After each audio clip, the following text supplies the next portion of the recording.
Olá pessoal, sejam muito bem-vindos. Meu nome é Douglas Alves, sou consultor da área de riscos operacionais e vou falar um pouquinho aqui para vocês a respeito de análise e gestão de riscos operacionais associados à atividade rodoviária. A atividade rodoviária é uma atividade extremamente importante para a indústria de óleo e gás e também para outros tipos de indústria, conforme a gente vai ver um pouquinho mais para frente.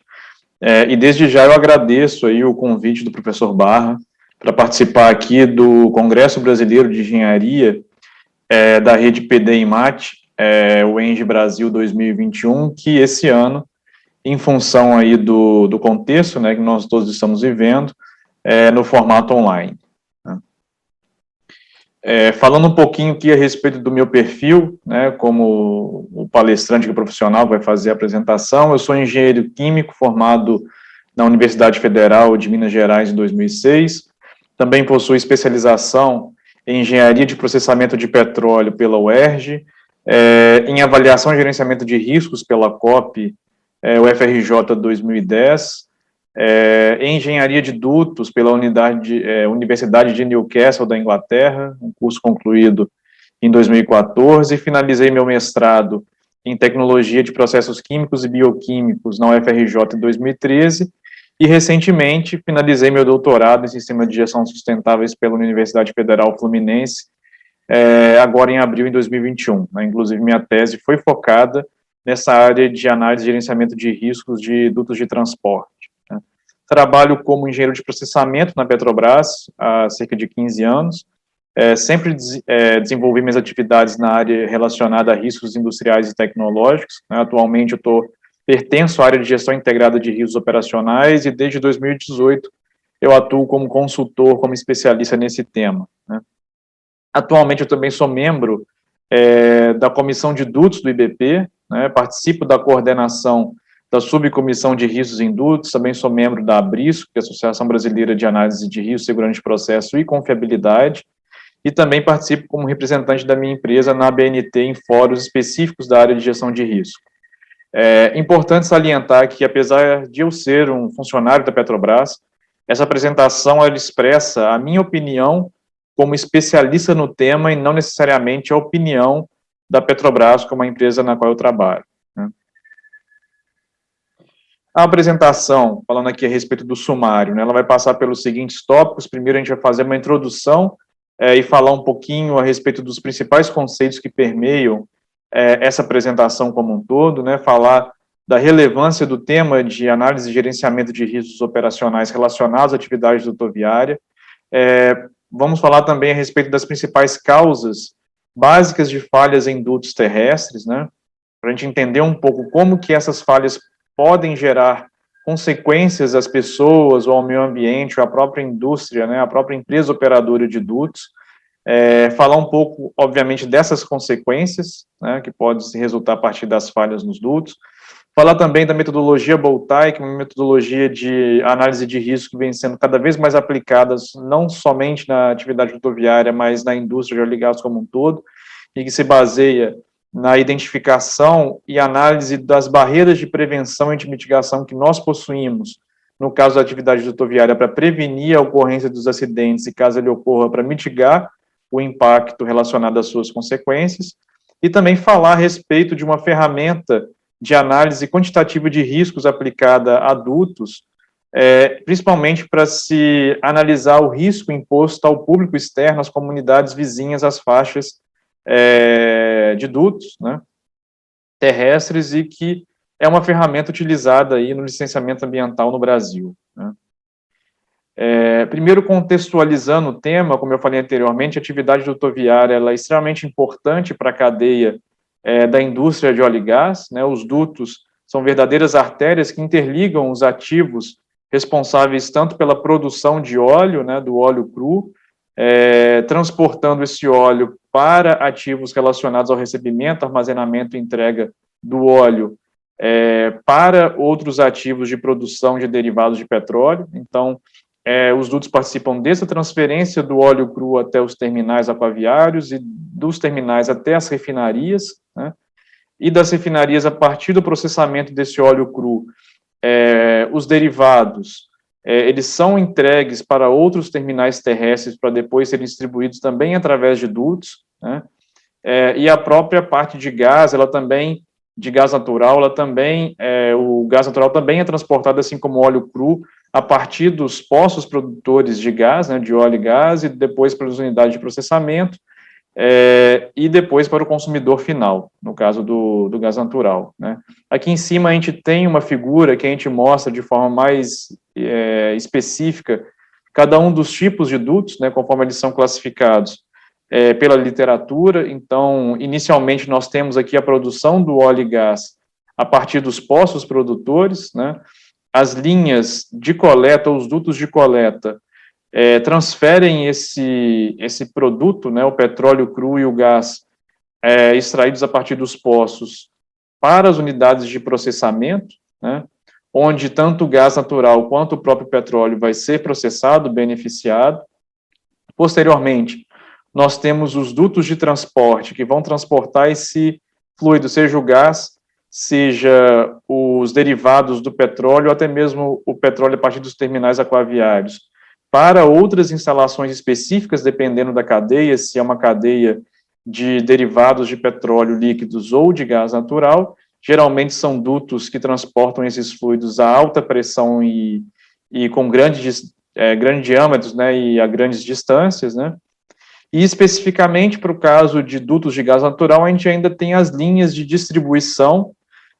que são linhas de menor diâmetro e de menor pressão, e que levam esse gás até o consumidor final, né. Nós temos toda a classificação desses tipos de dutos através da própria ANP, ela faz uma classificação formal de cada um tipo desse duto, como é visto esse tema aqui no Brasil. Temos também aqui o Regulamento Técnico de Dutos, que é o RTDT, que foi publicado em 2011, né, e que estabelece os requisitos básicos de segurança operacional relacionados principalmente aos dutos terrestres, né, para movimentação de petróleo, derivados e gás natural. É um documento que é disponibilizado pela ANP e é interessante que quem quer conhecer um pouco mais sobre a área conheça também o RTDT. Né. Algumas características interessantes aí da indústria dutoviária, a gente faz o destaque aqui para o mapa que mostra, né, toda a presença de uma grande quantidade de gasodutos e oleodutos aí no território dos Estados Unidos, né, que é o país que possui a malha dutoviária mais extensa no mundo todo, né. Dá para a gente ver aqui no mapa como essa malha dutoviária ela é bem complexa, e esse modal, né, de transporte de gás, né, e derivados, né, e petróleo cru também, ele se mostra bastante atrativo, principalmente por conta de algumas características específicas, né, comparativamente a outros modais de transporte, como, por exemplo, o transporte por caminhões, ou também por ferrovias, né, a gente verifica que os oleodutos, os dutos de uma forma geral, eles consistem, né, no modal que apresenta melhor relação de custo-benefício no transporte de hidrocarbonetos, principalmente, né. Aqui em cima tem uma estimativa realizada lá nos Estados Unidos que faz a comparação aqui do custo do transporte por unidade de volume transportado, né. Então, os oleodutos, né, os dutos de uma forma geral, eles possuem uma relação de custo-benefício bastante atrativa frente aos demais modais de transporte, né, principalmente porque eles, né, os dutos conseguem transportar grandes volumes a grandes distâncias a um custo menor, né. Também ele é considerado, né, dá para a gente encontrar dados na literatura que comprovam que é o modal de transporte mais seguro do ponto de vista social e ambiental. Geralmente, os acidentes, né, possíveis de ocorrer nesse tipo de modal de transporte, ou seja, os dutos, eles são de baixíssima frequência, né, em comparação com os outros modais. A gente vai ver mais para frente que quando a gente faz uma análise de risco para qualquer tipo de ativo, né, qualquer tipo de atividade, na verdade, um dos grandes parâmetros, né, importantes para a gente fazer análise de risco é a probabilidade ou a frequência de ocorrência de eventos indesejados, e nesse caso da atividade dutoviária, o que a gente percebe é que a frequência de ocorrência de grandes acidentes é uma frequência bastante baixa, né. E do ponto de vista ambiental, a gente vê que também, de forma comparativa, o modal dutoviário, ele trabalha com baixo nível de emissões, né, de gás de efeito estufa e outros gases que podem, de alguma forma, comprometer o meio ambiente, então é um modal também atrativo por conta disso, e também se caracteriza pela alta confiabilidade da entrega dos serviços em si, né, da entrega dos produtos, em comparação com os outros modais. A gente falou bastante aqui a respeito da indústria rodoviária relacionada à área de óleo e gás, mas a gente também pode ter, como a gente tem no Brasil, né, a atividade rodoviária associada, por exemplo, à indústria de álcool, né, a gente tem alguns oleodutos, alguns dutos no Brasil que são adaptados para transporte, né, ou construídos de forma dedicada para transporte de álcool, né, álcool combustível, e também podemos ter a aplicação dos dutos para transporte de minérios, que são os minerodutos, né. Temos aí longos minerodutos construídos aqui no Brasil para transporte de minério. Importante também, pessoal, a gente verificar, né, uma característica marcante do transporte rodoviário é que geralmente os dutos são construídos em faixas, né, que atravessam longas distâncias aí no país, né, como eu disse anteriormente, para você transportar, por exemplo, óleo cru para ser beneficiado nas refinarias, geralmente eles são transportados a partir de oleodutos, né? E nós temos algumas refinarias, como, por exemplo, a refinaria localizada em Minas Gerais, que fica relativamente distante aí dos portos, né, do litoral em si, que é onde realmente chega o petróleo a partir do mar, né, que é extraído no mar. Para você transportar, por exemplo, esse óleo para a refinaria lá de Minas, né, em Betim, você tem uma faixa de dutos, onde, né, você construiu, né, foi construída anteriormente, há bastante tempo atrás, o oleoduto que transporta esse petróleo para ser beneficiado lá em Betim, né,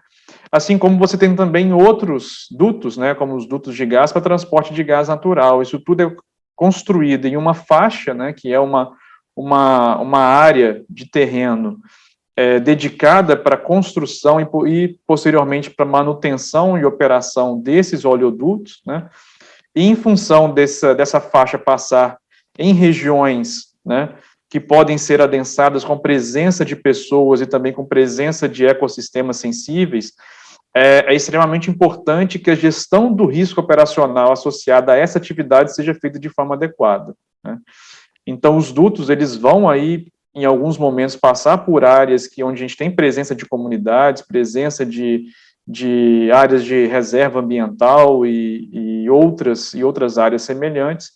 e a preservação da faixa e também a gestão relacionada ao risco, né, dessa atividade é algo que a gente vai falar bastante aqui nessa apresentação e que é de extrema relevância aí para essa atividade rodoviária, né. E aí, falando a respeito da relevância do tema, a gente começa a falar sobre alguns acidentes que ocorreram na história da indústria rodoviária ao longo do tempo, né. Trouxemos aqui alguns acidentes que ocorreram no exterior, né. O primeiro ocorreu na Bélgica em 2004, referente à ruptura de um gasoduto de 40 polegadas devido à ação de terceiros de forma involuntária. Foi necessário, nesse local aqui, onde ocorreu o acidente, se fazer uma obra, né, de infraestrutura que foi necessário fazer uma escavação nesse local onde estava instalado o duto. Infelizmente, antes de se realizar essa obra, aparentemente a empresa responsável pela obra não tinha conhecimento da presença desse duto, geralmente os dutos são enterrados, né, como eu mostrei anteriormente na figura, e em função aqui da escavação de forma inadvertida na faixa de dutos, a máquina escavadeira acabou tocando o duto e provocando aqui a ruptura do mesmo, né. Dá para a gente ver aqui a cratera que foi formada, né, geralmente quando você tem a ruptura de um duto de gás natural de grande diâmetro, como é o caso desse que transporta gás a alta pressão, usualmente o que a gente vê é a formação de uma grande cratera no local, né. Nesse caso específico desse acidente, houve a liberação de 1 milhão de metros cúbicos de gás natural, equivalente a um trecho de 15 quilômetros de duto. Provavelmente, as válvulas de isolamento de inventário, né, que existem ao longo dos dutos, provavelmente deveriam ter sido, né, devem ter sido instalados nesse duto aproximadamente em um trecho, né, que compreendia esse ponto onde ocorreu o vazamento e a uma distância aproximada aí de 15, 16 quilômetros uma da outra, né? Por isso, talvez, esse vazamento liberou uma quantidade de gás equivalente ao trecho dessa extensão de duto, né? Houve 24 fatalidades, para a gente ter uma ideia, o raio de destruição, né, de impacto relacionado a esse acidente foi um raio de 250 metros e também resultou em 132 feridos, né? Não houve danos ambientais em função da característica do produto. O gás natural não é um produto que, via de regra, causa, né, algum impacto ambiental, mas a gente pôde ver que teve um dano significativo a pessoas e também dano materiais a terceiros, né, equivalente aqui a cerca de 100 milhões de euros. Então, dá para a gente ter uma ideia das consequências aqui já relacionadas a acidentes em dutos, apesar de eles terem uma probabilidade muito pequena, como eu falei anteriormente, né? Um segundo acidente bastante marcante aí na indústria rodoviária foi o que aconteceu nos Estados Unidos, na cidade de São Bruno, em 2010, né, onde nós tivemos a ruptura de um gasoduto de 30 polegadas devido a um defeito na solda longitudinal de um dos tubos, né, que compunham o duto. Aqui a gente vê que o local da ruptura era um local onde havia presença aqui de diversas casas, né, e exatamente por isso nós vemos que as consequências foram relativamente severas, né, na verdade bastante severas. Tivemos 8 fatalidades, 58 feridos e 38 casas destruídas e dezenas de outras casas danificadas em função da ruptura e seguida de incêndio e explosão do gás natural que foi liberado, a partir dessa ruptura do duto, né. Aqui nós temos uma foto do local aqui de onde ocorreu a ruptura. Dá para a gente ver também aqui a cratera originada a partir da despressurização do gás natural, que estava dentro do duto e acabou sendo liberado em função dessa ruptura. E aqui a gente consegue ver o tubo que de fato se rompeu e que foi lançado em função da energia liberada durante o evento, né. Então, realmente, quando de fato ocorre esse tipo de evento, apesar de ser bastante raro, geralmente as consequências são catastróficas, né? Muito também em função das características do local próximo, dado que era um local com presença de casas. Quando ocorre a ruptura e seguida de incêndio e explosão, eventualmente a gente pode ter também associadas a essa explosão fatalidades e feridos, né? E do ponto de vista de danos, né, materiais a terceiros, foi estimado cerca de 550 milhões de dólares, né, e a perda de valor de mercado da empresa, e aí está muito associada à imagem e reputação que pode ser, né, danificada em função desse tipo de evento, foi quase uma perda de quase 2 bilhões de dólares, né. Outro acidente também ocorrido nos Estados Unidos e também devido a uma falha, né, em solda longitudinal de duto, foi esse ocorrido no estado de Arkansas, em 2013, em que houve vazamento, né, em um oleoduto devido a essa falha. Dá para a gente notar que o solo, como ele foi danificado aqui, né, em função, e também a região próxima, onde de fato houve o vazamento, nesse caso aqui, de óleo cru, né. Nessa fotografia aqui à direita, nós vemos aqui a região onde houve a propagação da trinca e a abertura aqui do duto e, consequentemente, o vazamento do petróleo. E, obviamente, a gente consegue aqui imaginar o quão severo foram os danos ao meio ambiente em função da liberação desse petróleo de forma não prevista, né. Então, no caso de oleodutos, né, em geral, nós podemos ter também danos a pessoas, mas, em geral, se caracteriza mais por danos ao meio ambiente em função da característica do produto em si que é liberado, né. Obviamente, quando nós temos, a gente vai mostrar mais para frente uma figura de vazamento de óleo, a partir de oleoduto que transporta outros produtos mais perigosos, como, por exemplo, GLP, o risco à vida, né, as pessoas que vivem próximo da faixa de duto também é algo significativo. Mas quando nós temos, por exemplo, petróleo, óleo combustível, transportado por duto, e quando ocorre um vazamento, como ocorreu nesse caso específico, usualmente a dimensão, né, de impacto mais pronunciada é a dimensão meio ambiente, né, o impacto ao meio ambiente em si. Né. Outro acidente provocado, nesse caso, por deslizamento de terra nos Estados Unidos, foi a ruptura desse gasoduto, né, que, localizado aqui nessa encosta, que em função de fortes chuvas que ocorreram no dia anterior, houve deslocamento de terra e consequente ruptura do duto, tá para a gente ver aqui na imagem o duto onde ocorreu de fato aqui a ruptura, né? Era um duto de gás natural. Em função da presença aqui de linhas de transmissão, possivelmente a fonte de ignição do produto foi exatamente essa linha de transmissão, que passava aqui bem exatamente no ponto onde ocorreu a ruptura do duto, né? Após a ignição desse produto, houve aqui um incêndio, né, que acabou danificando algumas casas, carros e a própria torre de alta tensão próxima ao local onde ocorreu a ruptura do duto, né? Então, outra ameaça, né, outra causa que pode, de fato, resultar em acidentes em dutos é algum deslizamento de terra, né, no local onde o duto ali foi construído, foi instalado. Outro acidente ocorrido também em um gasoduto, né, nos Estados Unidos em 2012, ocorreu no estado de West Virginia, né, em que, nesse caso, a causa principal aqui relacionada ao vazamento ou acidente foi corrosão, né, principalmente em função de não se ter feito, durante a operação do duto, né, a inspeção dos dutos com meio de ferramentas, por exemplo, pigs instrumentados, de forma adequada, conforme é preconizado pelas boas práticas de engenharia e pelas normas, né, que regem esse tipo de disciplina.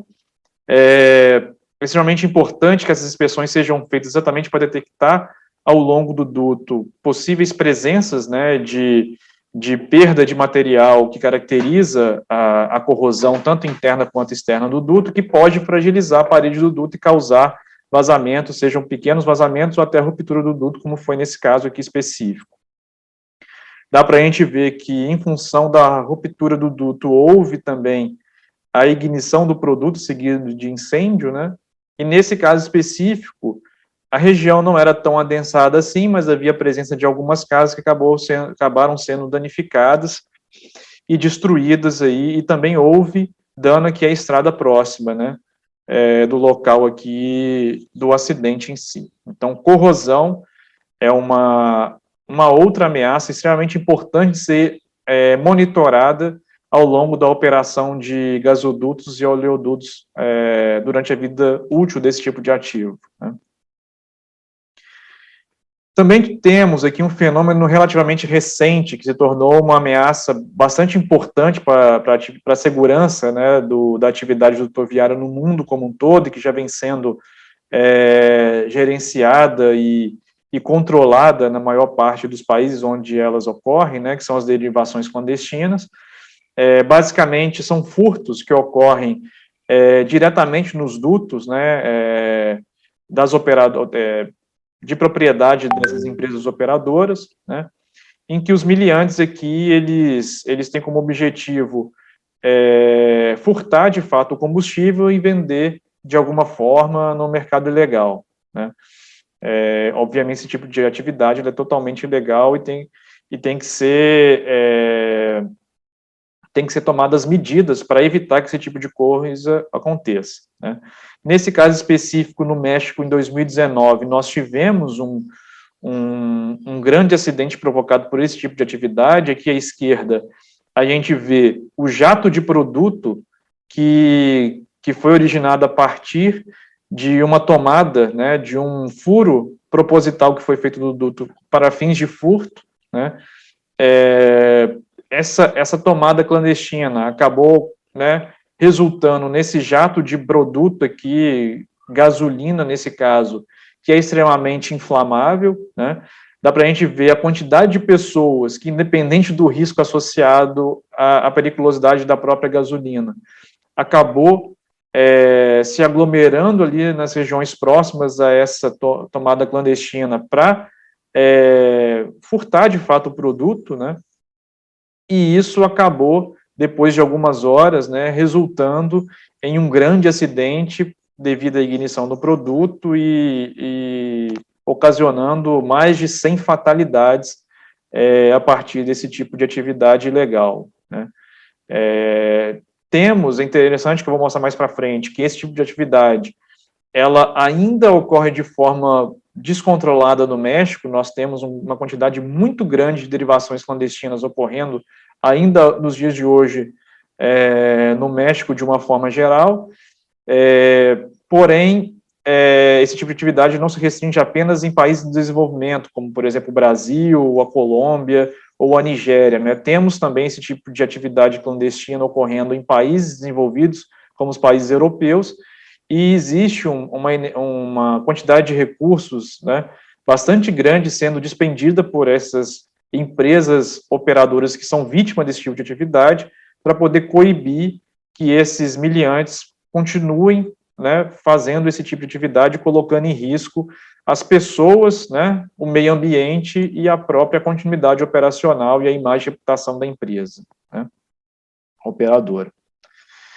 Temos aqui um vídeo que fala exatamente a respeito desse incidente que ocorreu no México, né, para a gente ter mais ou menos uma noção de como esse acidente se desenrolou. É um vídeo rápido, mas que eu vou colocar aqui para vocês. O áudio, vocês vão poder ouvir o áudio original do vídeo, né? Vamos dar uma olhada.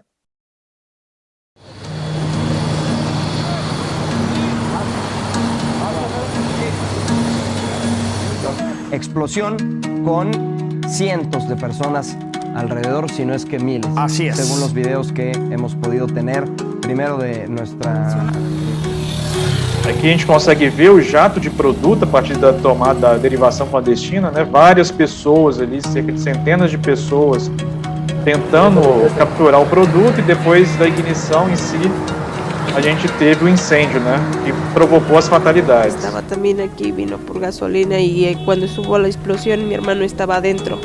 y pues no lo vieron si salió o no salió. Ya salieron varias listas de todos los heridos que salieron, pero no ha salido él y todavía no nos dicen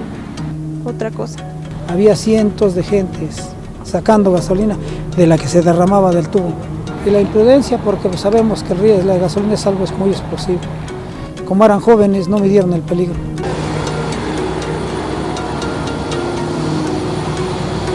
De Hidalgo con la explosión que deja. Julio, redondeamos para cerrar esta transmisión especial. Deja hasta el momento en una cifra preliminar. E aí, pessoal,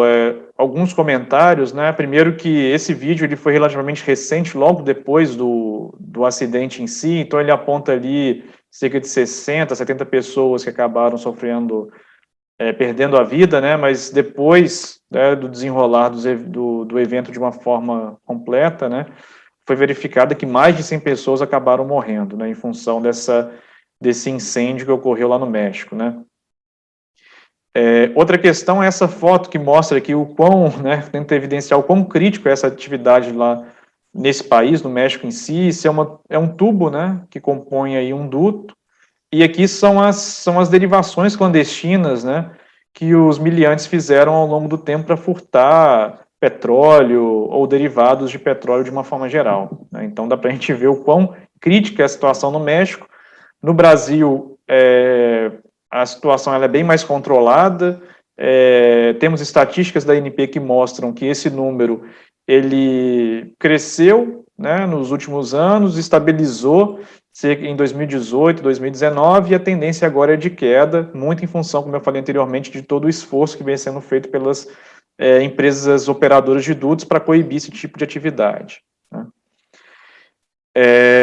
E aí, por que avaliar riscos em dutos é algo importante, né? Exatamente para a gente evitar que esses acidentes aconteçam, né? Dado que nós vimos pelos vídeos que as consequências podem ser extremamente catastróficas, né? Podendo gerar impactos tanto para a vida, principalmente das pessoas que vivem próximas das faixas de dutos, né? Próximo das faixas de dutos, desculpa, e também ao meio ambiente, né? Esse tipo de vazamento poderia, por exemplo, atingir algum corpo d'água importante para o abastecimento de alguma cidade, ou até mesmo para ser utilizado na agricultura. e isso causa um impacto às pessoas, com certeza. Poderia, por exemplo, causar algum impacto também, do ponto de vista do meio ambiente, ao solo, né, que seja impactado pelo produto liberado. Pode comprometer a continuidade operacional da própria empresa operadora, né, dona ali, proprietária do duto, comprometer a própria imagem e reputação da empresa. Nós vimos que no caso do acidente de São Bruno, houve uma perda, né, de valor de mercado da empresa de quase 2 bilhões de dólares, é algo extremamente relevante, né, do ponto de vista de perda relacionada à imagem e reputação, e também, obviamente, perdas financeiras, né. E, obviamente, avaliar, né, fazer análise e avaliação de riscos em dutos também permite com que esses riscos, né, sejam melhor conhecidos e melhor, consequentemente, gerenciados, para evitar que esse tipo de evento aconteça. E também para atender, especificamente, requerimentos, né, de órgãos de controle, como, por exemplo, a própria ANP, que eu falei anteriormente. É um requisito aí o RTDT apresenta diversos requisitos relacionados à análise e gerenciamento de riscos associados à atividade dutoviária, e também órgãos como, por exemplo, órgãos ambientais que exigem a elaboração também de estudos que comprovem que os dutos estão operando dentro de limites aceitáveis de risco, né? Bom, falando um pouquinho mais a respeito do próprio conceito de risco, né, a gente traz aqui a definição de risco, de uma forma geral, né, pela norma ISO 31000, né, que define que risco é o efeito da incerteza nos objetivos, né. Então a gente tem aqui nessa frase 3 palavras extremamente importantes para nós entendermos o conceito de risco de uma forma geral. E a palavra mais importante aqui no meu conceito, né, no meu entendimento, é a palavra objetivo. Quer dizer, você só tem risco associado a qualquer atividade quando você define quais são os objetivos daquela atividade em si. No caso da atividade dutoviária, obviamente, o objetivo é atender as demandas dos clientes, né, transportando determinado fluido do ponto A para o ponto B, de forma segura. Então, o transporte de forma segura faz parte, né, do objetivo principal aí das empresas operadoras de dutos, né. E aí, se nós imaginarmos, né, se tivermos como referência essa imagem que eu trouxe aqui à esquerda, a gente consegue explicitar esses 3 conceitos aqui que faz parte da definição trazida pela norma ISO do conceito de risco, né? Então, vamos imaginar que nós temos um determinado objetivo, que é representado aqui por essa seta vertical preta, aqui nesse diagrama, né, em que o objetivo é eu sair aqui do vértice desse polígono, saindo desse ponto inicial e chegar até um ponto final, atingindo aqui o meu objetivo, né. Ao longo do atingimento desse objetivo, eu posso ter algumas incertezas, né, que me façam desviar desse caminho inicialmente traçado. Quer dizer, eu consigo atingir o objetivo da mesma forma, mas eu posso, de alguma forma, desviar aqui desse primeiro traçado que foi definido inicialmente, né. A probabilidade, né, a chance a incerteza associada a me desviar desse caminho, né, a incerteza está associada à chance disso acontecer, né? Não necessariamente eu sigo o traçado originalmente proposto. Diversos eventos podem acontecer ao longo do tempo que me fazem desviar desse traçado, e isso está associado à própria incerteza de realização daquela atividade, né? E o efeito, ele pode ser tanto negativo quanto positivo, né? O quanto eu me desvio dessa trajetória é a medida do efeito, né? Efeitos negativos geralmente estão associados a acidentes, como eu falei anteriormente, quando a gente olha do ponto de vista operacional. Os acidentes são eventos que me trazem alguns efeitos negativos ao longo do atingimento do objetivo,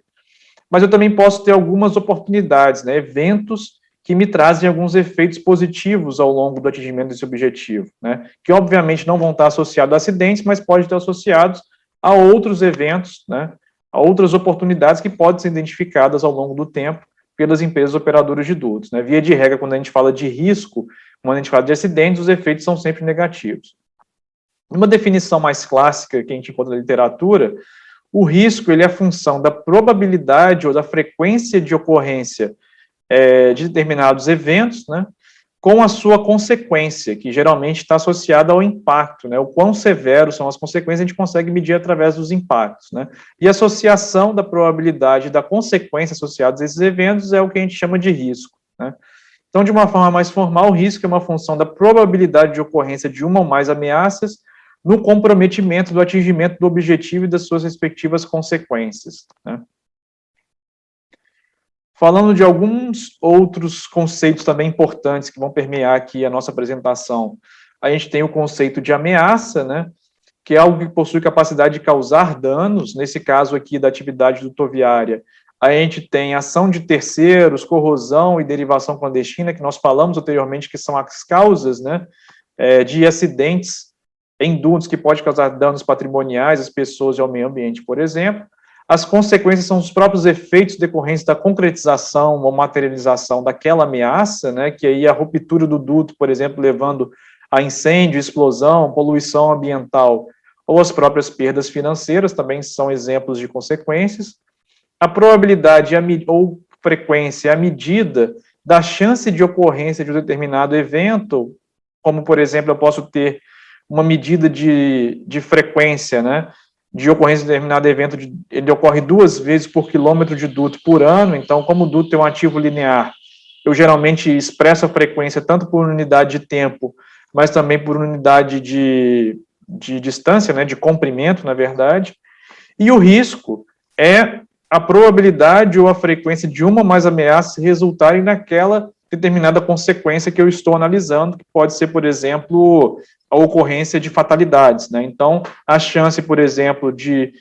1 vezes 10 a menos 6 por ano de ocorrência de uma determinada fatalidade em função de acidentes nos dutos é uma medida de risco. A gente vai ver mais para frente que o risco individual ele é medido com base nessa métrica, né? Ou seja, a frequência de ocorrência de fatalidades por ano, né, por unidade de tempo.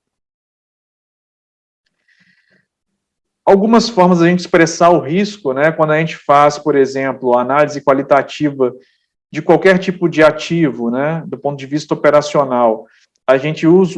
usualmente faz a identificação dos cenários acidentais possíveis de ocorrer naquele ativo, no caso de dutos não é diferente, né, e geralmente a gente utiliza, né, a gente lança a mão de uma matriz de risco para ajudar a realização da análise e, posteriormente, da avaliação do risco em si associado àqueles cenários acidentais. Então, a matriz de risco, geralmente, ela é uma matriz que traz, em um dos seus eixos aqui, a classificação da frequência de ocorrência daquele determinado cenário que está sendo analisado, assim como as consequências ou os impactos, caso aquele cenário se concretize, e a matriz define algumas regiões de classificação do risco, né? Se o risco é baixo, médio, alto ou muito alto, por exemplo, né? Cada empresa operadora, cada organização define a sua matriz de risco, né? Cada uma tem o seu apetite a risco, então cada uma define a sua matriz, não existe uma única forma, uma forma correta de definir a sua matriz, isso é definida empresa a empresa. Porém, dada a definição dessa matriz, cada empresa utiliza a mesma para poder fazer essa análise e, posteriormente, avaliação também do risco, comparar com os critérios de tolerabilidade também definidos pela própria empresa. Como o duto é um ativo linear, né, é um ativo de grande extensão, na literatura também existem algumas metodologias para se avaliar o risco trecho a trecho do duto, né, dado que ao longo da faixa em si, do traçado do duto, você pode ter diferentes características, tanto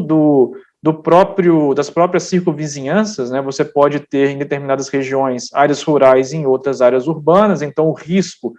associado é diferente em função da presença ou não de pessoas ao longo da faixa de dutos, como também pode variar em função das características das localidades do ponto de vista de sensibilidade ambiental. Locais onde tem presença de áreas sensíveis do ponto de vista ambiental, como, por exemplo, reservas ambientais,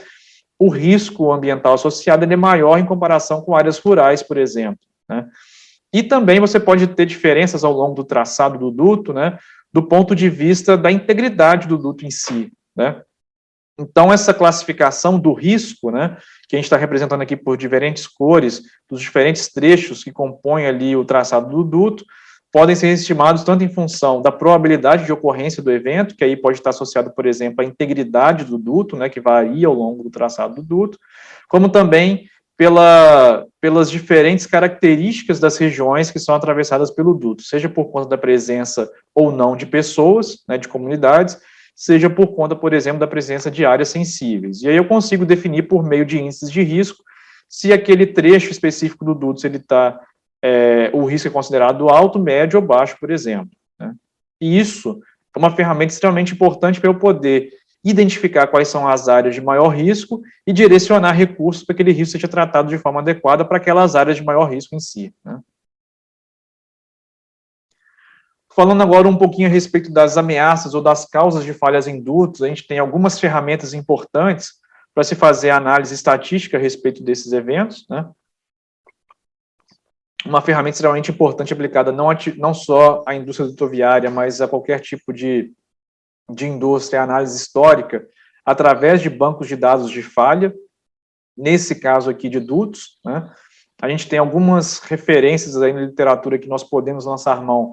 para analisar estatísticas associadas a acidentes em dutos de uma forma geral. Temos aqui o EGIG, que vocês podem acessar nesse endereço que eu estou apontando aqui na tela, que é um banco de dados dedicado para a malha europeia de gasodutos, né? O CONCAUI é um banco de dados também bastante robusto, aplicável à malha dutoviária europeia de oleodutos especificamente, né? E temos também o IUCOPA, que é dedicado à malha dutoviária do Reino Unido, né? Especificamente do Reino Unido, e abrange aqui tanto oleodutos quanto gasodutos. Vocês podem acessar esses links que estão disponíveis aqui na tela para poder baixar o relatório, analisar as estatísticas. Eles são bancos de dados bastante robustos aí, e são fonte de informação para diversos estudos que são feitos nessa área, né? Mostrando um pouco das estatísticas que vocês podem encontrar nesse tipo de relatório, a gente tem aqui dados que são disponibilizados no próprio EGIG, né, que é o Banco de Dados de Gasodutos Europeu. A gente consegue encontrar a distribuição de causas de incidentes, por exemplo, né, e também tanto a participação quanto os tipos de causa. Então, na Europa, por exemplo, para gasodutos, a principal causa de falha é a ação de terceiros involuntária, né? Basicamente, são escavações que são feitas na faixa de forma deliberada, sem o conhecimento da própria empresa que está fazendo a obra naquele local e que acaba causando algum acidente, né? Como foi, por exemplo, aquele acidente da Bélgica que eu mostrei anteriormente. A corrosão também é uma causa de falha importante, responde por exemplo, 26%, ação de terceiros, 28%, defeitos ocasionados por construção, a própria montagem, o próprio material do duto, né? Como foi o caso do acidente de São Bruno, que o duto foi construído com um tubo que já tinha o defeito na solda longitudinal e acabou, depois de muito tempo, ocasionando a ruptura do duto, esse defeito na solda longitudinal. Então, nesse caso específico da Europa, considerando todos os eventos históricos, responde por 16%, movimentação de solo também 16%, e assim sucessivamente. Esse tipo de informação vocês conseguem encontrar nesse tipo de referência, né? Aqui também a frequência de ocorrência por causa primária, né, de falhas em dutos, também consegue encontrar esse dado da frequência por quilômetro por ano, e também a frequência de ocorrência por modo de falha, né, seja por furo ou seja por ruptura, pequenos ou grandes vazamentos. Isso também é disponibilizado no Banco de Dados Europeu de Gasodutos, né. Estatísticas disponibilizadas no CONCAUI, né, que no caso para oleodutos de uma forma geral. O primeiro gráfico mostra a distribuição aqui de eventos de vazamento ocorridos nos oleodutos europeus. É interessante verificar que furto de combustível hoje responde por 37% dos eventos que geraram vazamentos em oleodutos europeus, né? Em segundo lugar, aqui vem a ação de terceiros involuntária. Quando a gente retira esses eventos de derivação clandestina para fazer uma estatística que a gente possa, por exemplo, comparar com o banco de dados anterior, né? A gente verifica que a ação de terceiros involuntária passa a ser a causa de falha predominante. 38% dos eventos de falha são causados por ação de terceiro de terceiros de forma involuntária, né? Aqui corrosão responde por 20%. E quando a gente olha os oleodutos que transportam produtos a quente, como, por exemplo, óleo e combustível, né, grande parte dos eventos são ocasionados por corrosão, né? Exatamente porque oleodutos que transportam produtos a quente que foram construídos no passado, eles eram construídos os tubos, eles eram construídos com um revestimento que ao longo do tempo se deteriorava, tanto em função da própria temperatura mais elevada na qual o produto era transportado. Isso causava o dano, né, no próprio revestimento, a exposição do metal do duto ao meio, né, ao solo, e a própria umidade ali reagia com o revestimento e acelerava o processo corrosivo do duto, né? Então, isso é bastante característico em dutos que transportam produtos a quente, né? No caso de produtos a frio, que eu falei anteriormente, a participação da corrosão ela é bem menor, né?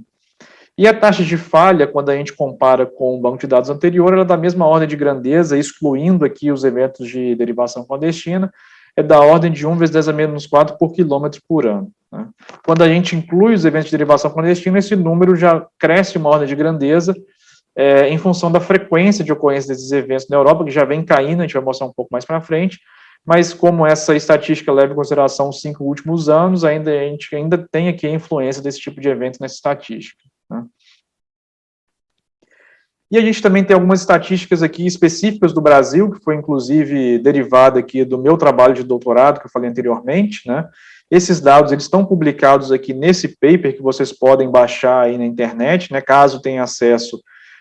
aos periódicos da Elsevier. De forma comparativa, a gente consegue ver aqui, né, quando a gente analisa os dados de 1968 até 2008, que foram os dados disponibilizados, né, para a realização desse trabalho. No caso do Brasil, especificamente, a corrosão é a principal causa de vazamentos em dutos, né, principalmente também por conta de, nessa estatística, também estarem inseridos os dutos de transporte de produtos a quente, e para esse caso específico, tivemos, né, uma quantidade razoável de vazamentos em dutos, né, de óleo combustível por conta da mesma justificativa, por conta da mesma causa, né, da deteriorização do revestimento, com possível exposição do metal do tubo, né, que compõe os dutos, e a reação do revestimento com a água, acelerando o processo corrosivo. Porém, a gente verifica que de 1999 até 2008, né, num período mais recente, o que a gente consegue observar é que essa questão relacionada aos dutos de óleo a quente, ela foi resolvida ao longo do tempo, principalmente por melhorias que foram implementadas pelas empresas operadoras, do ponto de vista da gestão de integridade dos dutos, né? E aí, hoje a gente tem quase que de uma forma igual, né, considerando esse período, a participação de ação de terceiros de forma involuntária e a corrosão, né? Então, esse outro gráfico aqui que também mostra a média de ocorrência de eventos, né, devido a cada uma das causas ao longo do tempo, né, pegando todo o período, a gente vê um decréscimo bem significativo da participação da corrosão, em função do que eu falei anteriormente, das melhorias que foram implementadas pelas empresas operadoras, principalmente no que diz respeito à gestão de integridade, que é uma barreira extremamente importante de prevenção desse tipo de evento, como eu vou mostrar mais para frente no diagrama Bow-Tie. Nossa taxa de falha, que foi estimada para essa malha específica, né, uma malha específica de oleodutos somente, no Brasil, ela é bem parecida, a mesma ordem de grandeza do que nós observamos aí nos bancos de dados europeus, né, que é da ordem de 1 × 10⁻⁴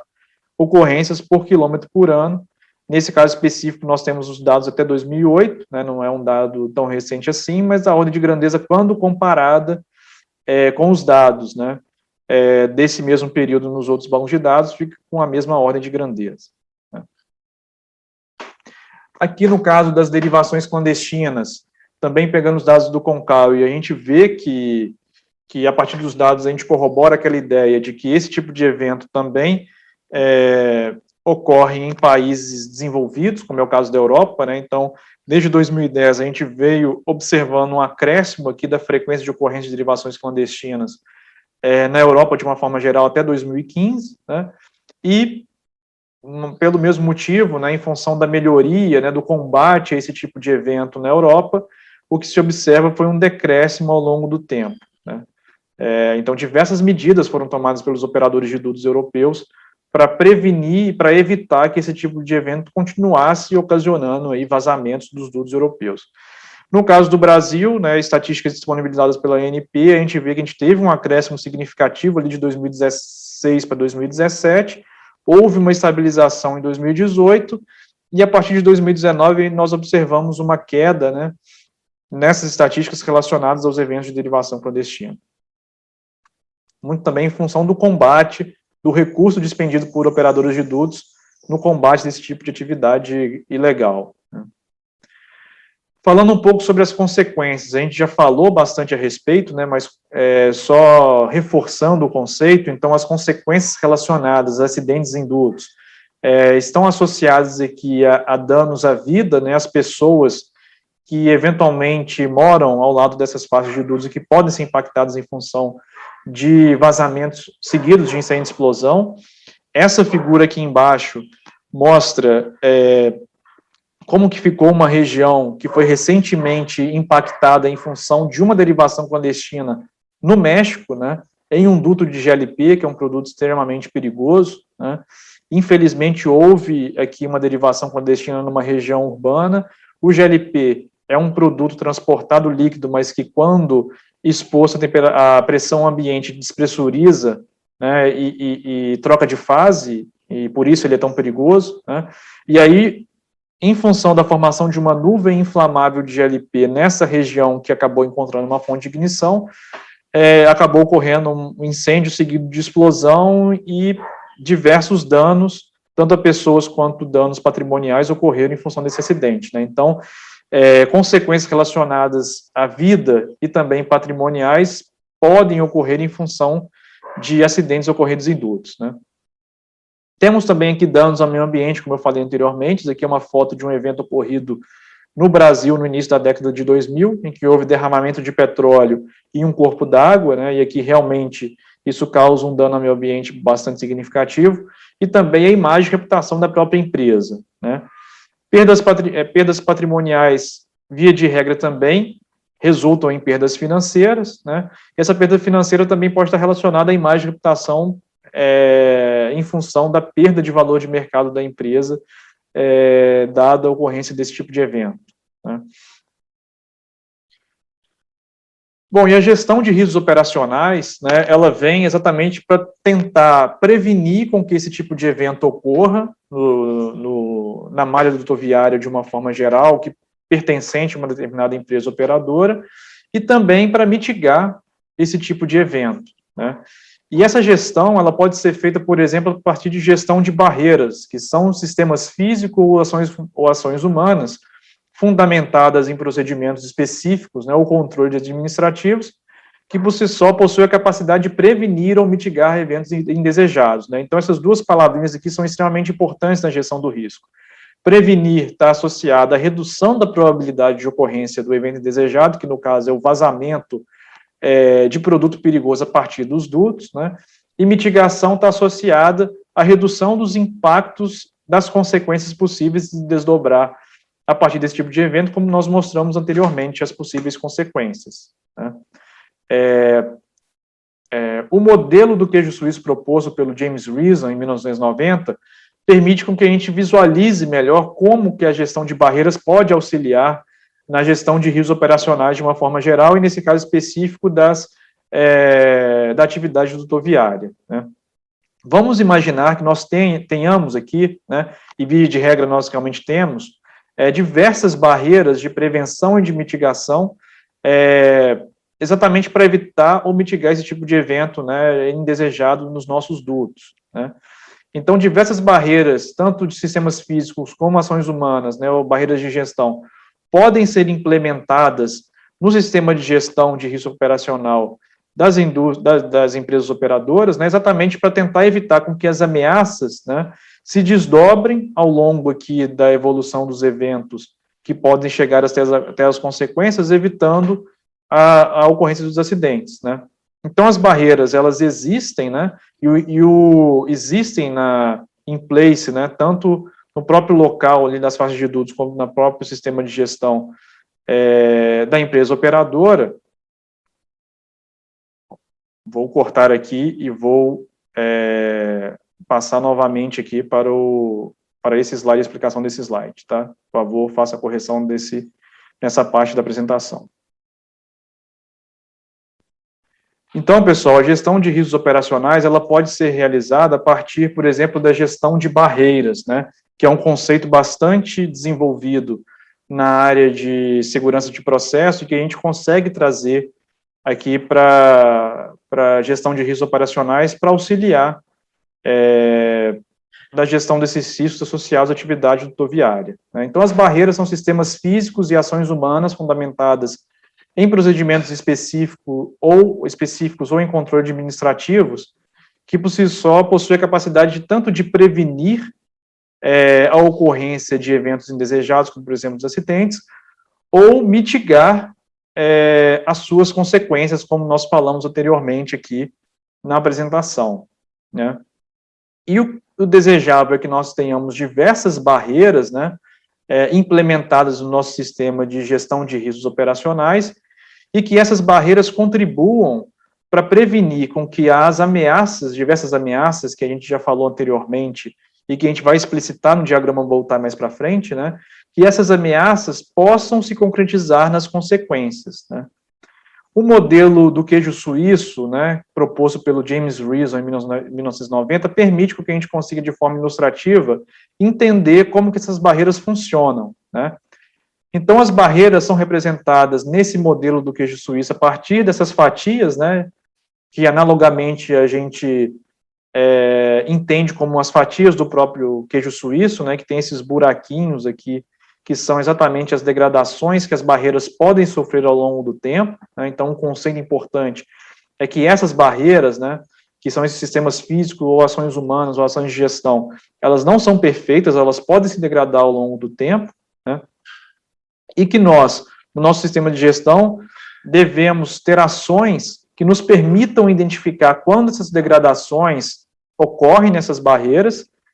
e, a partir da identificação, nós tracemos algumas ações para evitar com que essas degradações permaneçam nessas barreiras ao longo do tempo, quer dizer, direcionar recursos para trazer de novo essas barreiras para o estado de integridade, né?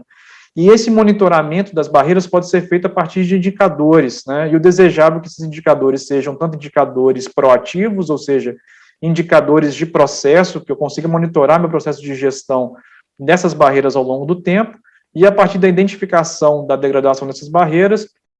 por meio de indicadores reativos, eu consiga também restabelecer o status das barreiras para evitar ou para mitigar os efeitos desses eventos indesejados, né? A gente vai falar mais para frente da PEN alguns tipos de indicadores proativos e reativos que podem ser utilizados para o monitoramento da integridade dessa barreira, especificamente para dutos de transporte, né? E o acidente geralmente ocorre quando a gente tem o alinhamento desses buraquinhos aqui da fatia do queijo suíço, quer dizer, quando a gente tem degradação em sequência dessas barreiras, e aí a evolução aqui dos eventos que são desencadeados a partir da ameaça conseguem chegar até as consequências e resultar no acidente de uma forma geral, né? O diagrama Boltai, ele é um diagrama que vem sendo cada vez mais aplicado para a gestão de riscos operacionais, não só na indústria rodoviária, mas em qualquer tipo de indústria, na área de óleo e gás, né? Ele é um diagrama que ele é extremamente interessante de ser aplicado, porque ele permite mapear e explicitar os principais elementos que perpassam a gestão de riscos operacionais de uma forma geral, né? E também permite com que a gente consiga construir um sistema de gestão definindo papéis e responsabilidades para cada um dos gestores que estão envolvidos na gestão do risco dos dutos, né? Então, os principais elementos que o diagrama Boltai traz é a atividade ou perigo associado àquele risco operacional que está sendo analisado, o evento topo, que é o evento indesejado, né? As principais consequências que podem se desencadear a partir daquele evento topo, as principais causas ou ameaças que pode levar àquele evento indesejado, e aí a gente consegue também mapear os principais elementos do diagrama Boltai, que são os controles ou barreiras de prevenção associados a cada uma das causas ou ameaças, né, que vão contribuir para a prevenção da materialização do evento topo, e também os controles ou barreiras de mitigação, né, que, dada a ocorrência do evento topo, existem para poder mitigar os impactos associados às consequências.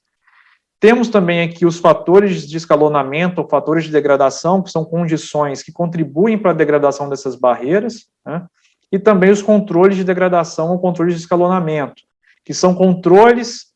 estabelecidos pela gestão, né, sistema de gestão, que vão evitar com que as barreiras se degradem ao longo do tempo, né.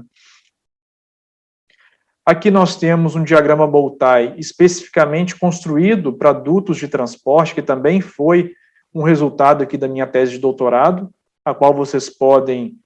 acessar por meio desse endereço que está aqui na tela. A tese ela é disponibilizada de forma gratuita,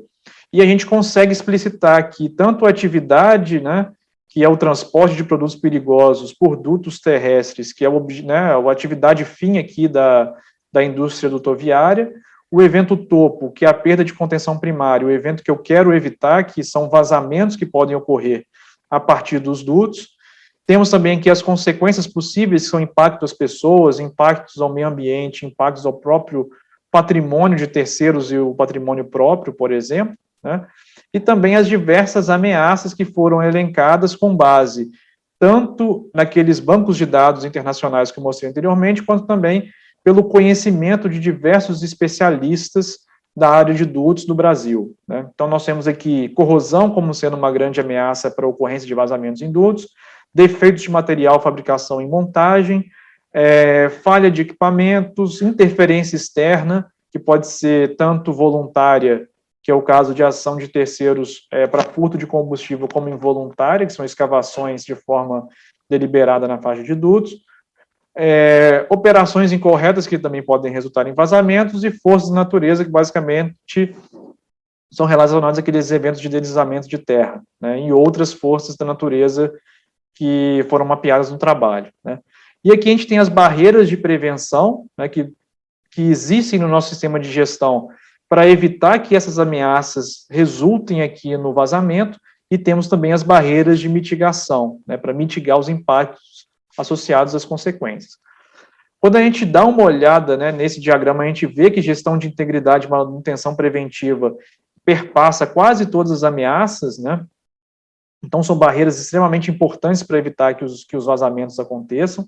No caso de interferência externa, também existe a gestão de interferência de terceiros como uma barreira relevante, né? No caso de operações incorretas, os procedimentos operacionais, tanto os procedimentos quanto também a garantia de que os operadores estejam treinados e sigam os procedimentos à risca. E no caso das forças da natureza, a própria gestão da faixa de dutos para garantir que nenhum evento relacionado a esse tipo de ameaça cause o vazamento. Do ponto de vista de mitigação, a detecção e ações de resposta também são barreiras relevantes para mitigar, no caso aqui, as consequências, né? Então, a gente tem diversos sistemas de detecção associado à operação dutoviária, que permite com que eu detecte rapidamente um vazamento e acione, né, toda a sistemática de resposta à emergência, né? E essa resposta, quanto mais rapidamente detectada, mais efetiva vai ser, né? Então, vendo aqui um exemplo específico para corrosão, no ponto de vista da gestão de integridade, alguns elementos que compõem essa barreira são as próprias inspeções com ping instrumentado, para detectar, eventualmente, pontos ao longo dos dutos, né, em que haja perda de material suficiente que poderia causar algum evento de perda de contenção primária. Então, a passagem de ping instrumentado de forma planejada é algo que deve ser controlado ao longo do tempo, que pode evitar a ocorrência de vazamentos. O controle da qualidade do produto transportado, dado que a presença de água, por exemplo, em gasodutos ou em oleodutos pode acelerar o processo de corrosão interna. Então, o acompanhamento da qualidade do produto é algo também importante de ser avaliado dentro dessa barreira de gestão de integridade. O próprio estado da proteção catódica, se ela está funcionando de forma adequada, se ela está obedecendo ali os níveis estabelecidos pelas normas de proteção catódica de uma forma geral. a inspeção de trechos aéreos que, porventura, não seja possível de ser feita a partir dos PIGs, né, e também o monitoramento de forma reativa, né, dos eventos de perda de contenção que podem ter sido ocasionados por corrosão. Aqui a gente tem uma tela, não vou passar por todos, mas de exemplos que mostram indicadores proativos e reativos que poderiam ser acompanhados para verificar se essa barreira, ao longo do tempo, está íntegra ou não, né. Outra barreira aqui interessante, gestão de interferência de terceiros. Então, o programa de conscientização dos diversos stakeholders, como, por exemplo, as comunidades ao longo das fases de dutos, também é um elemento importante dentro dessa barreira, né, de gestão de interferência de terceiros,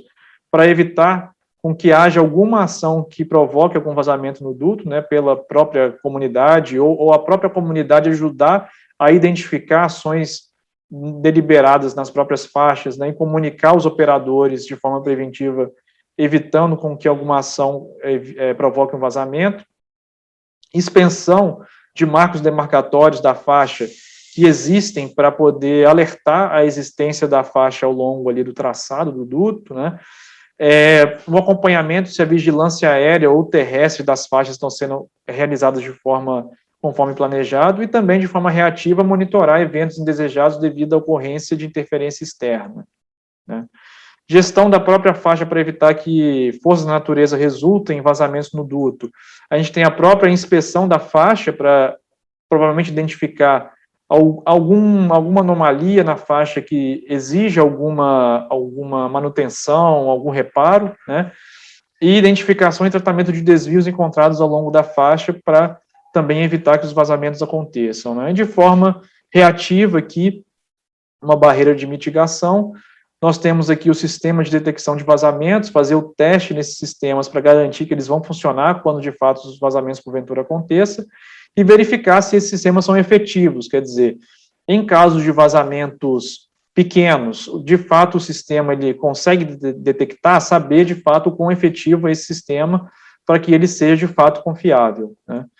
E as sistemáticas de resposta à emergência, como, por exemplo, a realização de testes de procedimentos, como simulado de emergência, e verificar se os recursos de combate também estão disponíveis para garantir, quando de fato o vazamento acontecer, que nós tenhamos uma resposta efetiva, uma pronta resposta, contando com os diversos recursos disponíveis para a realização desse tipo de sistemática, né. Aqui um exemplo prático, né, de recursos que nós podemos utilizar para evitar a ação de escavadeiras tocando o duto e causando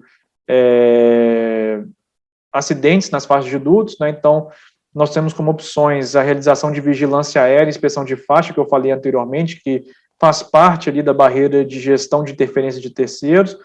as próprias placas de concreto que podem ser instaladas acima dos dutos para funcionar como barreira mecânica, para evitar que as escavadeiras não toquem o duto, que elas parem aqui antes, né,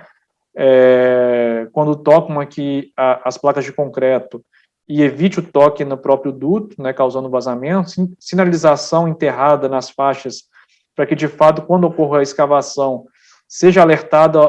a empresa que está fazendo a escavação que há a presença do duto naquele local, e o próprio aumento da profundidade do duto no solo, né, em geral isso é uma medida de projeto, exatamente porque quanto mais profundo o duto estiver no solo, mais difícil uma atividade de escavação tocar o duto e causar o vazamento. E por fim, falando aqui um pouco a respeito da análise quantitativa de riscos, né, que é uma ferramenta, uma técnica empregada para quantificar os riscos a partir da combinação dos resultados da análise de frequência com as consequências que podem ser resultantes de vazamentos em dutos, né. É uma ferramenta que é utilizada no Brasil para fins de licenciamento ambiental e para garantir que os níveis de risco operacionais, né, associados à atividade dutoviária estejam de acordo com os limites estabelecidos pelos órgãos de controle, nesse caso, pelos órgãos ambientais, né. Essa ferramenta, essa técnica de análise quantitativa de risco, ela estabelece duas métricas específicas para a quantificação do risco em si. A primeira métrica é o risco individual, que vai medir a chance anual de uma pessoa localizada a uma determinada distância do duto de sofrer fatalidades, né, a partir de eventos acidentais que podem ocorrer no duto, devido a todas aquelas causas que eu citei anteriormente. Obviamente, quanto mais distante a pessoa estiver do duto, menor é o risco associado, né, àquela atividade dutoviária naquele ponto, né, então a distância é uma medida de mitigação importante de risco, né, e o próprio risco social, que vai medir aqui o potencial número de fatalidades que podem ocorrer em comunidades vizinhas às faixas de dutos em função desses eventos. Então, quanto maior a densidade demográfica próximo a um determinado trecho de duto, maior é o risco social associado à operação daquele duto, né? Via de regra, o risco individual, ele é representado por meio de um perfil de risco, né, em que você consegue estabelecer o nível de risco em relação ao duto, né, a localização do duto. Então, o perfil de risco, ele é sempre um perfil que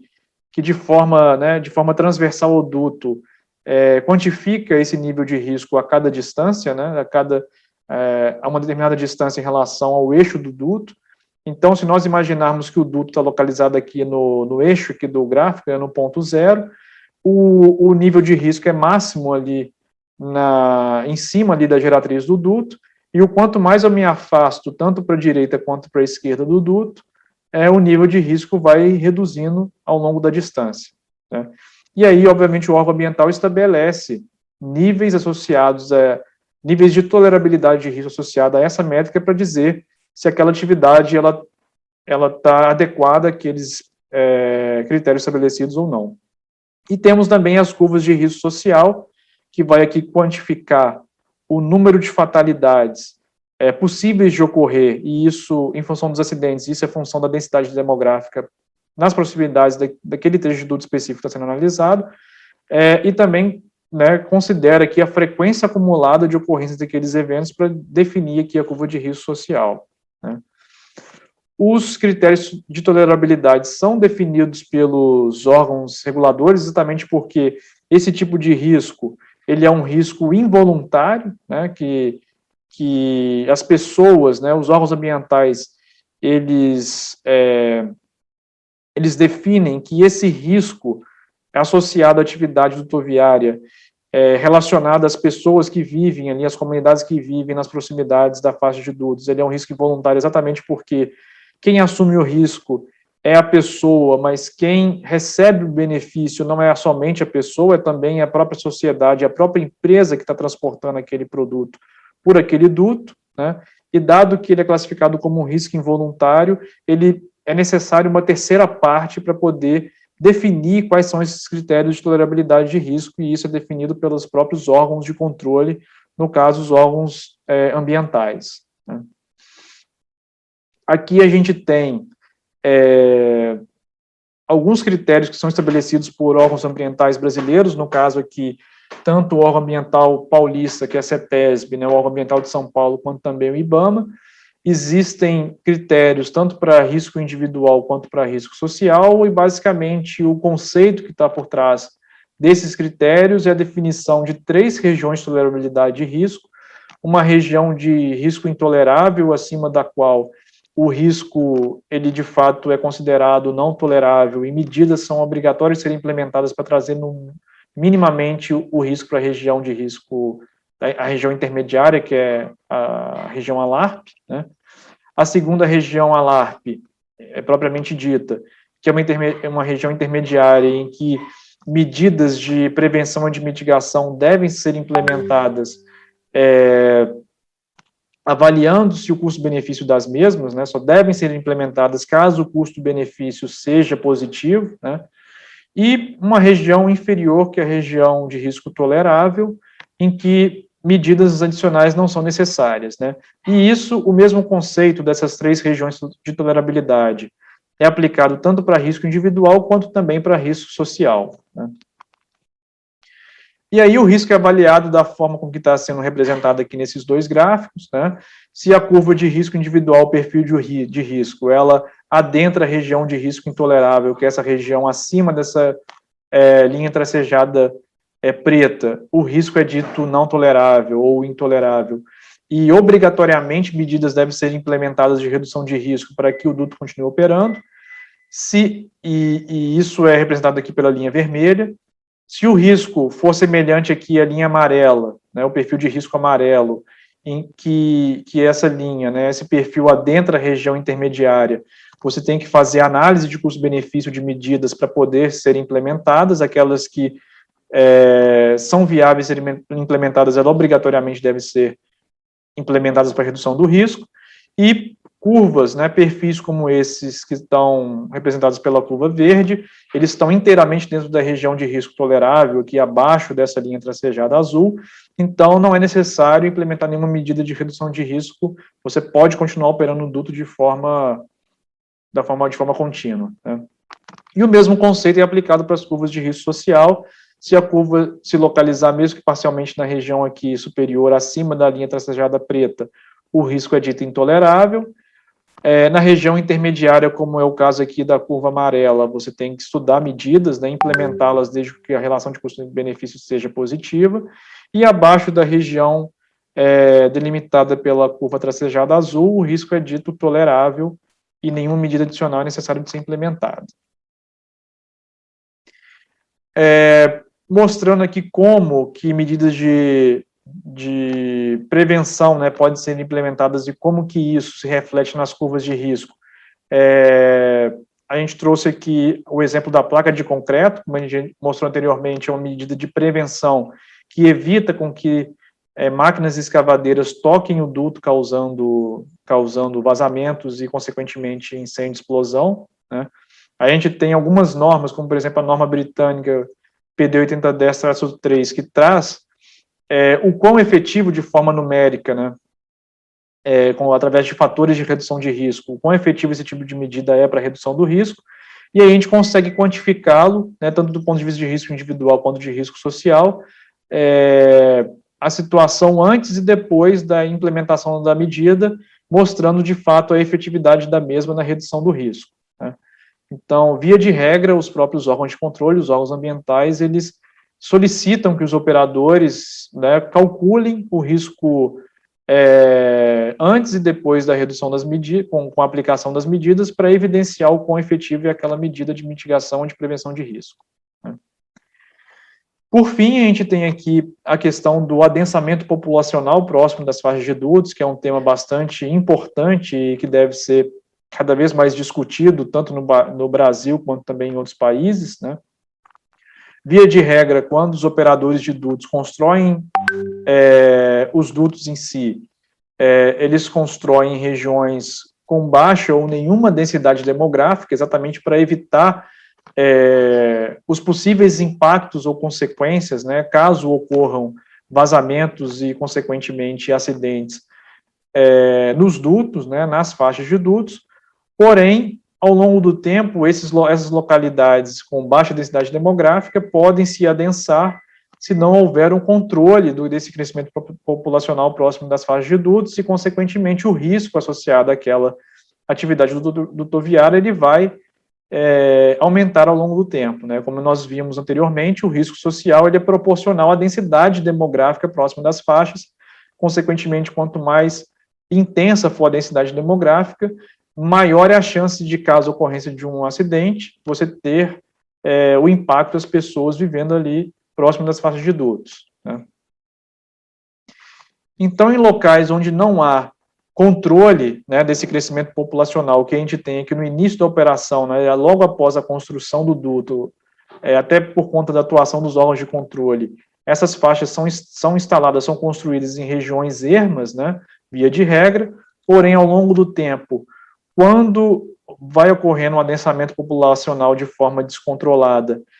o risco social ele vai aumentando, como a gente vai vendo aqui nesse gráfico, né, a situação original era representada pela curva verde, e de forma esquemática a gente vê a curva aumentando aqui para a situação da curva amarela em função do aumento da densidade demográfica. Conforme os anos vão passando, se a população vai aumentando de forma descontrolada, o risco social também vai aumentando. Os órgãos de controle vão solicitando com que medidas de mitigação vão sendo implementadas ao longo das faixas de dutos, porém pode-se chegar numa situação que seja inviável de implementar essas medidas, inviabilizando, inclusive, a operação do duto e a parada do mesmo, né, no limite, né. Se você, por um acaso, tem a aplicação de políticas de uso e ocupação do solo, né, que surge como uma grande solução para esse tipo de questão, com a atuação das prefeituras, que são os órgãos responsáveis pelo zoneamento do solo, juntamente com a atuação dos órgãos ambientais e o operador do próprio duto, né, a gente pode ter implementação de políticas de uso e ocupação do solo que controlem o crescimento populacional próximo dessas faixas, né, e faça com que o risco social permaneça dentro de níveis aceitáveis ao longo do tempo. Então, em alguns países, a gente tem, por exemplo, a delimitação de zonas, né, de ocupação de solo, que aqui está sendo representada pela zona interna, que é a zona vermelha, onde só é permitida a construção de indústrias, né, ou atividades similares que já estejam, né, digamos assim, acostumadas, ou que já tenham no dia a dia o trato ali com atividades mais perigosas, né, que podem estar expostas a esse tipo de atividade, da atividade dutoviária em si, que é uma atividade industrial. A zona média, que está sendo representada pela zona azul, em que eu já permita a construção de casas, né, mas que não permito ainda a construção de habitações que possuem pessoas vulneráveis, como, por exemplo, hospitais e escolas, né, e tem a zona externa, né, representada pela zona amarela, pelo polígono amarelo, em que eu já permito a construção desse tipo de habitação com presença de pessoas mais vulneráveis. Então, quando o tempo vai passando, né, a partir da construção do duto, e eu tenho esse tipo de sistemática pautada no zoneamento do solo, né, com base em risco, a gente consegue ter um crescimento populacional de forma controlada, de forma que o risco social ele aumente também de forma controlada ao longo do tempo, permitindo que haja ali uma coexistência pacífica, sustentável, né, tanto da comunidade ao redor da faixa de dutos, quanto também da própria atividade dutoviária, né. Esse tipo de sistemática hoje ainda não é uma realidade no nosso país, mas nós temos diversos exemplos em outros países, como, por exemplo, o Reino Unido, Holanda, Canadá, que são países com realidades relativamente diferentes da nossa, mas que nós podemos, de alguma forma, nos espelhar na sistemática que já existe nesses países para tentar definir uma para o nosso, né, que atenda às nossas particularidades e à nossa realidade, para que a gente consiga, ao longo do tempo, permitir o crescimento populacional de forma controlada e permitir também a coexistência da atividade dutoviária com o adensamento populacional próximo das faixas, permitindo o desenvolvimento sustentável ao longo do tempo. Bom, pessoal, era isso que eu tinha para apresentar. Agradeço novamente aí a oportunidade de estar aqui com vocês, falando um pouco mais a respeito desse tema, que eu gosto bastante, sou especialista aí nessa área de gestão de riscos operacionais, aplicada também à atividade dutoviária. Fiquem à vontade para entrar em contato comigo, meu e-mail está aí explicitado